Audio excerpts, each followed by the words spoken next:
So Caleb, what's the market looking like right now? Market's changed big time. All right, so the market went up 40% over the last 2 years, right? I think it was 43 on the dot. 43 on the dot. So, all right, so he's a little bit more detailed with the exact numbers. I'm talking about broad numbers. But market's gone up 40-ish% over the last 2 years. And then June hit of last year, and June was like the light switch went off and the market just completely stopped. So then we saw prices downtick, right? So we saw prices go down. We saw the multiple offers stop. We saw houses start to sit. We saw sellers start to reduce prices. It changed. November and December were probably our worst months across the Charleston market that we've seen in 8-10 years. Yeah, at least, yeah. But then January hit and the market started to heat back up. So buyers in today's market are able to take advantage of those prices coming down just a hair.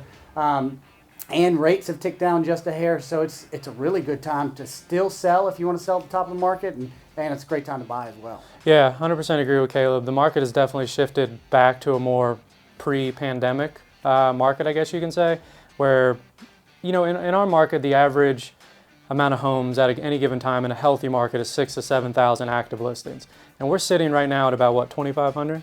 Yep. 2,500, which tells you the inventory is still low and demand is relatively still high. So that's still great for sellers. And now that interest rates are higher and buyers have a little more leverage in today's market. So they're able to ask for closing costs or potentially an interest rate buy down.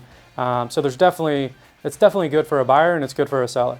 Yeah, I mean, it's first time in 2 years we've been able to see buyers actually negotiate some closing costs or negotiate a little bit off the price. Yeah, the only real thing that I've noticed that in certain areas that are hurting some home sellers is if they're in an area that's super high new construction, then what's happening is a lot of these builders, when the market started to change, is they started dumping off all their inventory and they were lowering the price. Prime example, I put a house under contract in Johns Island last month, and they started at $600,000 and we put it under contract for $480,000.